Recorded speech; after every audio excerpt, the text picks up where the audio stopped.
Hi everyone, it's Paul from Alexandria Knife Sharpening. So last week I did a survey and asking where are you in your sharpening journey, and we got some interesting results. So the majority of people were coming to my YouTube channel because they wanted to start a sharpening business, and that was the highest percentage. And the next highest percentage was people that wanted to just learn how to sharpen, either for themselves or just, how to, because they wanted to learn how to sharpen things. The third percentage were people that were 2 years or less into starting a sharpening business. So thanks to those of you out there who answered that, and I'm going to try and gear some of the videos that I'm going to do coming up towards those particular audiences. But the one thing I thought that was the most important is let's do something on how to sharpen. Just the very basics of how to sharpen.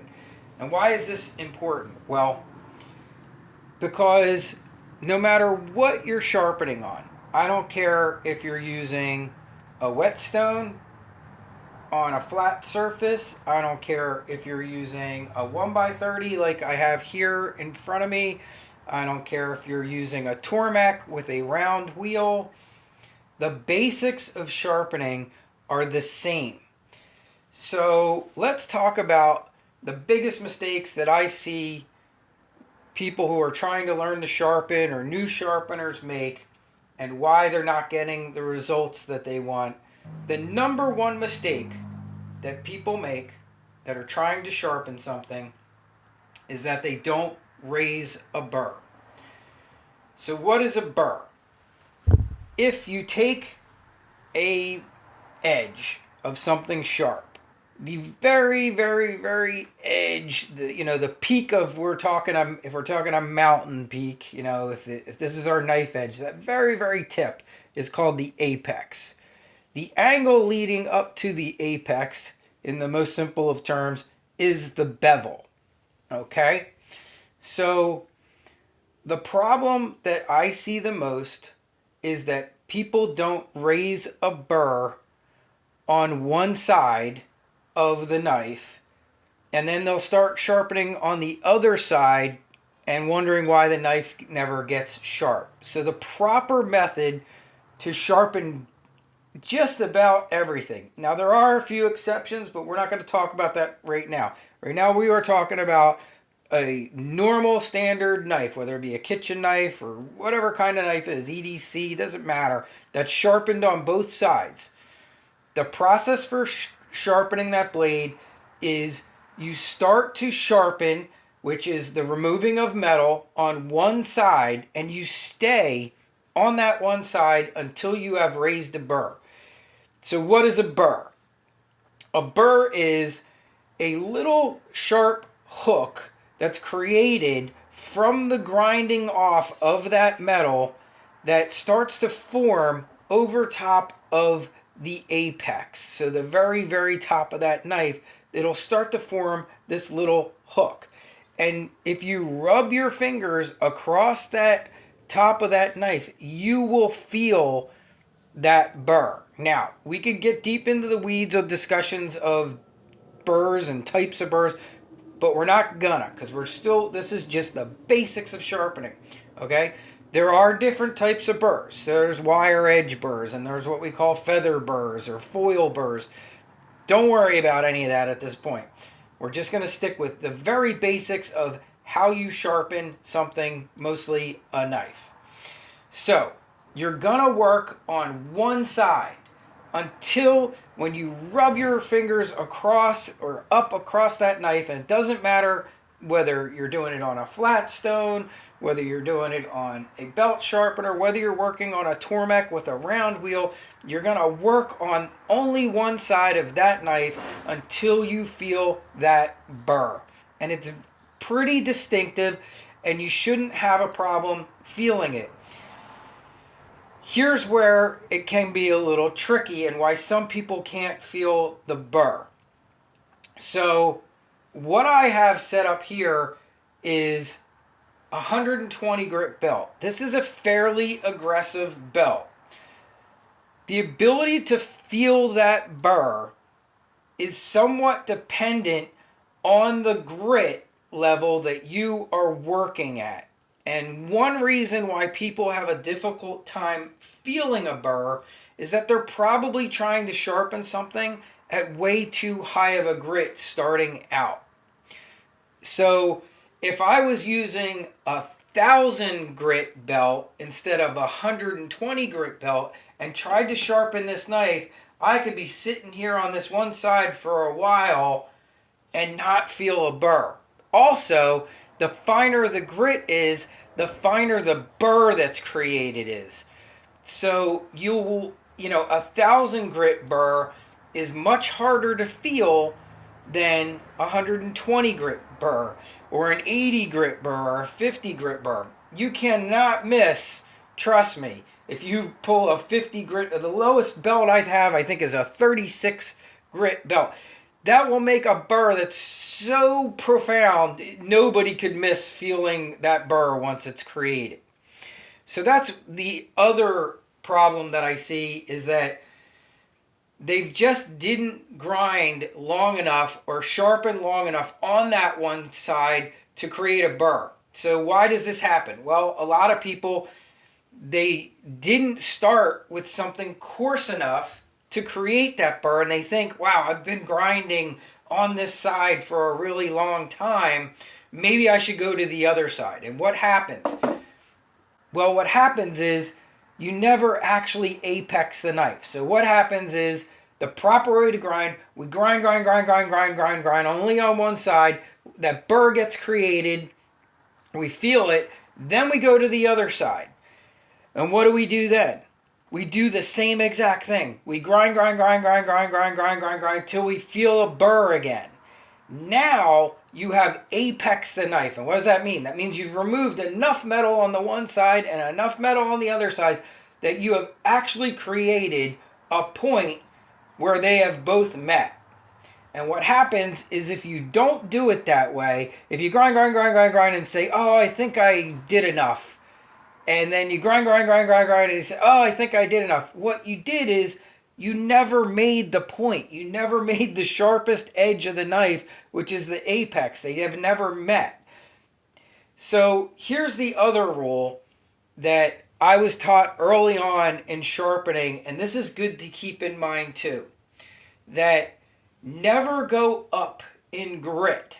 So I'm going to start on this 120 grit belt. I'm going to grind one side until I've created a burr. When I create that burr, I will flip to the other side, grind again until I've created a burr on that side.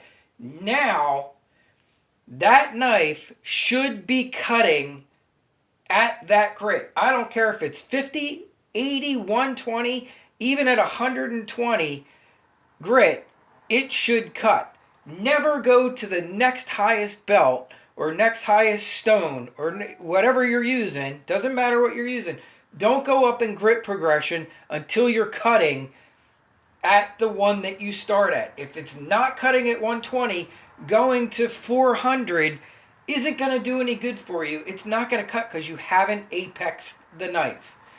All right? So it's that simple. Start at one belt, get a burr, go to the other side, create a burr, then, and you can check it with a simple paper test, it should be cutting. So I'm going to show you that right now. So I have a piece of U-line catalog just to show you that this knife is completely dull. It is not cutting. It's making a little nicks in there, but as you can see, it is not cutting well. All right, so we will put that out of the way. So I'm going to start this, and I'm going to start working on one side until I get a burr. Now, with a 120 grit belt, generally, it doesn't take too long. This is a very aggressive belt. And like I said before, keep in mind, if you're starting with a much higher grit, it's going to take you longer. And I think that's why a lot of people give up on sharpening. they might have bought a 400 grit or 500 grit whetstone or 600 grit, and they try and sharpen their knife and they're just never getting there because they're never raising that initial burr. So this will raise a burr fairly quickly, and we'll see how many passes it takes, but just keep that in mind.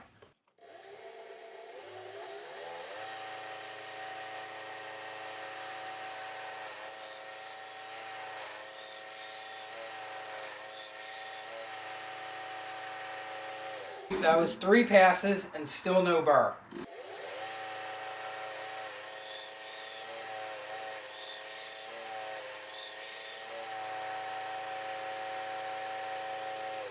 So I'm starting to feel a burr down here at the tip and a little here in the middle, but you also feel spots where there's still no burr. If you feel areas where there's still no burr, you can continue sharpening. You want it all the way across the blade.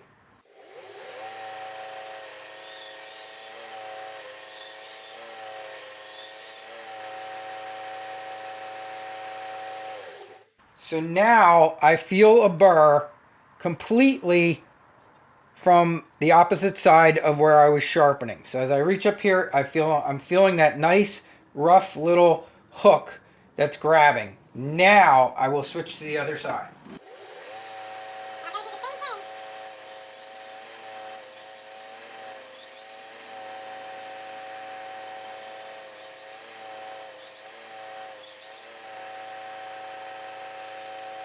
And now I have a burr on both sides. Okay? And as you feel it, you're going to feel it even feels sharp.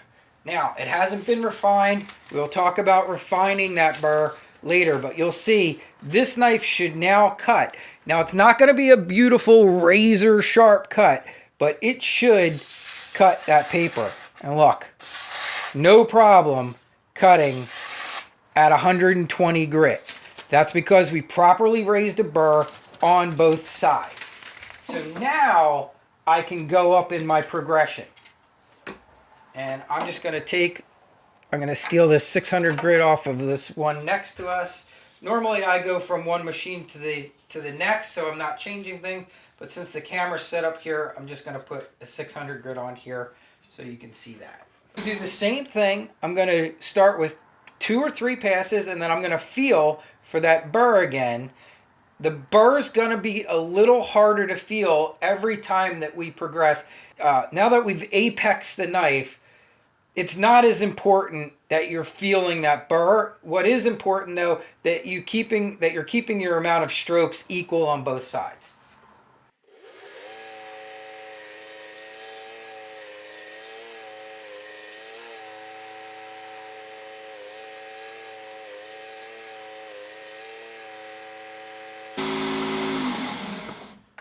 Let's do our quick paper test again here, and I'll show you.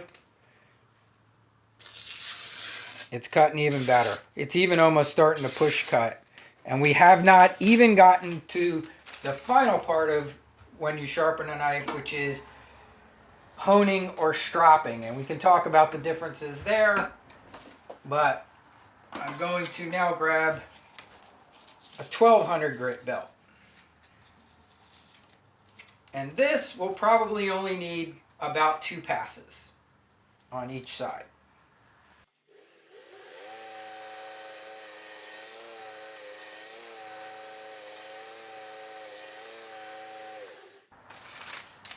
Okay, and we'll just check it. It should still be cutting, and it is. It's still cutting real nice. No problem.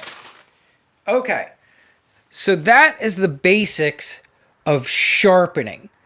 So the next step in sharpening a knife is honing or stropping. And these terms are often kind of mixed together and misused, and even by companies sometimes.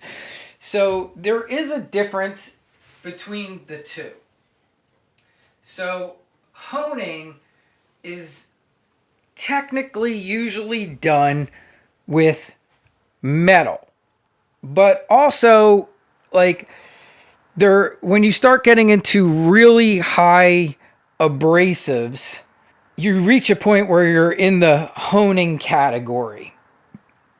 And you will see things where they are kind of, where, like I said, where the terms are kind of used, where something might be called a hone, but it's really technically a strop. Where I've seen this is with Tormek wheels. Tormek has a round leather wheel that I've often heard referred to as the honing wheel.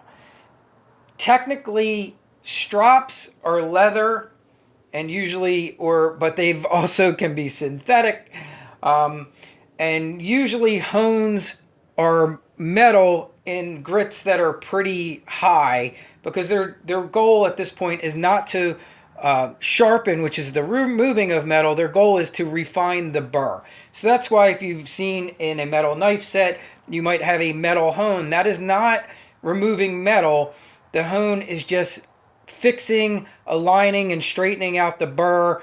Sometimes it'll rip the burr off, which is, happens. There's lots and lots of things we could talk about burrs. We could talk about them all day long. But basically, all you need to really know about honing and stropping is that it's the final process of sharpening a knife, and it's also the process that is used for maintaining knives longer between sharpenings. So, as I talked about earlier, stropping can be done with a leather strap. Since we're set up here, I'm going to show you on this tool. My favorite method for stropping is with a round leather wheel on a variable speed grinder, but I'm going to show you this method since we're doing everything on this one tool. So the important thing with stropping, if you're doing it with a leather strap, I was sharpening, and we didn't talk about this earlier, I was sharpening what was called edge leading, which meant my sharpening belts were coming into the edge of my knife. They were going down. Stropping is always done edge trailing, which means it will be going across and away from the sharp edge of the blade. The reason for this is if you tried to do it into the blade, all you're going to do is cut your leather belt in half. It's always done edge trailing, whether it's on a round leather wheel, whether it's on a piece of leather like this, or whether you are pulling it across a leather strap that's just attached to a board. You never go into the leather, you're always pulling across it. And even when you see the old barbers with the razors, they're going across from the backside towards the front of the blade. So since I was going edge leading for sharpening, I now have to change the setting on this sharpener so that the belt goes the other direction, because we have to go edge trailing to strop this knife. It's now going away from me. So stropping is just going across this abrasive, and what it's going to do is it's going to refine and fix that little tiny burr at the end of this knife. And if you look real close, you can a lot of times even see the burr coming off. And it doesn't take a lot, but some of it is dependent on how much grinding was done, the method of sharpening that was done. Sometimes it's easier to refine a burr, and sometimes it can be harder to refine that burr. And we can get into that in more detail later, but let's see how it's doing now. And you see now it's push cutting. I'm not even slicing. This is now push cutting through, because we have refined that very fine apex beautifully with this leather strop. And you can see it didn't take a lot. Now, things to know about stropping. The nice thing about doing it on an angle guided thing is you can get the angle correct. You can over strop something. If you do it too much, you will actually start to dull the knife. So you don't want to spend too much time stropping, but depending on the method that you're using, and I'll just say this for the Tormek users, sometimes it takes a little bit longer than when you're using something like this. On and also depending on the speed of what you're using. So when I use my variable speed round leather strop, it's like zip, zip, 2 quick passes across that leather wheel, and this thing is usually perfectly stropped. With a leather strop like this, depending on the speed it's going, it might be similar. Like you saw, it was 2 strokes.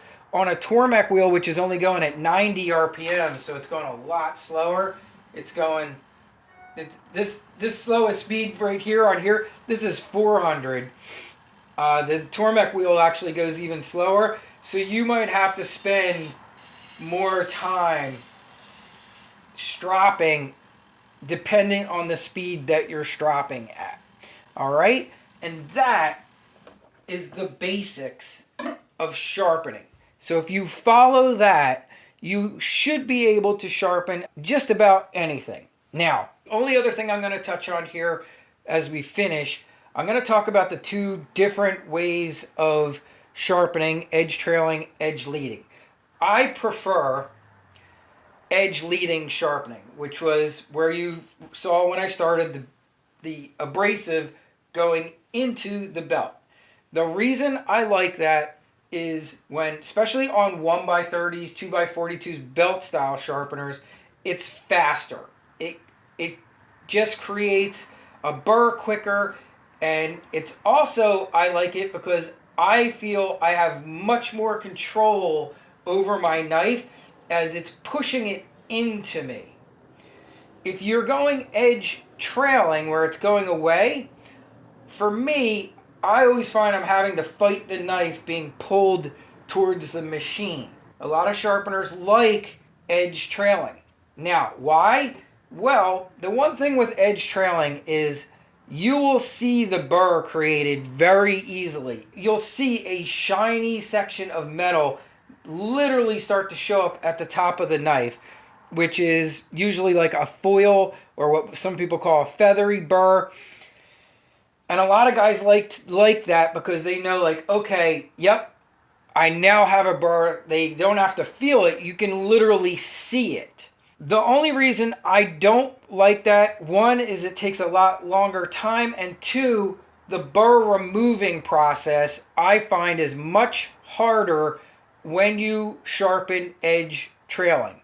Now, is it tons harder? No, it's not. You can still remove that burr, but I find that edge leading sharpening faster, edge leading burr removal I find to be easier.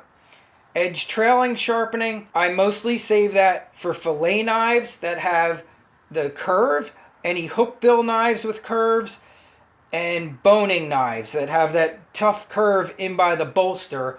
Those I like to do edge trailing all the time, and I have another video already out there showing how I do boning knives, and you'll actually see me up top here working. And you see I actually put a little nick in that leather belt just going up here to kind of demonstrate to you how I'll work on a belt. So, but be very, very careful when you're stropping. Make sure your belt's going away from you, because if it's not, you can cut and ruin your leather belt. A couple other pointers on stropping, that if you are having a difficult burr to get off, you can flip your belt around and use the rougher side of the belt. That is helpful at times too. And there are other types of things that you can strop with. Felt belts is another one that's very effective at removing difficult burrs. I do have a felt belt somewhere here in the shop, but I don't have it here to show you. But it's literally just a belt that's made of felt, and they do make them for 1x30s. They make felt wheels. So there are, when we get into stropping and honing, this is where you can get deep into the weeds in sharpening, because you'll see lots of people pushing certain products and for things to put on your strops, diamond emulsions and sprays and rouges and different things that you can put on them to get a better and even sharper knife. Do they work? They do. I will tell you this though, it's a small difference from what I've shown in most of my testing. It's not like some gargantuanly huge difference. And it's really for fanatics kind of like myself, and a lot of the EDC guys really will, we almost get to where we're dealing with like golf scores, because we'll use a tool called a best tester, which will tell us how sharp a knife is by a score from it cutting a piece of monofilament line. And if you use some of these methods, you might drop a score of a really sharp knife, maybe 20 points, and sometimes even less on a best tester score. But in general, when we're talking like kitchen cutlery and things like that, you're kind of getting deep into the weeds, and you can waste a lot of time, in my opinion, being obsessed with, kind of like a guy who's constantly trying to get the lowest golf score. You can get obsessed with getting a crazy low best tester score. So be careful. Know if you're going to go down that road, it is a fantastic testing tool. It's a great way to see if certain methods are working better than others, and to also diagnose difficult knives, because you will run into some knives out there that are difficult to sharpen. But in general, you don't have to overly concern yourself with all these different products that you'll see people pushing, that tell you like, oh, this, put this on your strop and it gives you the greatest, sharpest knife in the world. Do they improve things? They do, but, a lot of them are super expensive, and in general, you don't really need them for the most general sharpening and things that you're doing out there. Now, if you're looking to get a mirror finish on your knife, or something that is absolutely as close to a razor edge sharpness, then those types of products can be helpful. And that's pretty much it. So that is the basics of sharpening. Hopefully this video came out well and sound came out well. I shot this entire thing yesterday, and the lavalier mic I was using picked up all kinds of static, and it just didn't come out. So I'm having to reshoot it today. So hopefully this came out well, and we'll see how it goes. Have a great day, everybody. Hi everyone, it's Paul from Alexandria Knife Sharpening. And I wanted to point a couple new changes out to everyone. If you come to my channel up top here, you will see alxsharpen.com and highlighted, and it says, and 4 more links. To make things easy for everybody and to make it a little easier on me answering stuff, I added a link on my website and the links that I use most. So if you click here, you'll see it will take you to my website. And on my website, I want to point this out to you. I have a for sharpeners section, and if you go here, you will see I have listed all of the major tools that I use in my sharpening business, and all the way down to angle guides. I mean, there's a lot of stuff here. The safety gear that I use, the polishing and sanding and finishing gear, everything all the way down to rivets and all the stuff that you need for knives. So this is a great resource. I will try and keep adding to this, and I'm trying to make sure that everything I use in my shop is easily available for you there, so that you don't have to go looking through old links and old videos, because I know I hate that when I have to do that. The other thing I would just ask, if you haven't, please subscribe to the channel, and if you see videos that you like, please hit the like. All that stuff helps the channel out greatly. And that's it. Just wanted to point that change out to you. And as I did mention earlier, there was also, it says 4 more links. You can click on that too, and I've added other great links in here. So Curry's Custom Cutlery, Turner's Wonders, the Guild of Professional Sharpeners, and Combat Abrasives. So if you want to know more about all this and this section, I did recently do a video on it. It's pretty long, but I literally went through every item in there and talked about a little bit about them, why I like them, and why they're there. All right, have a great day, everybody.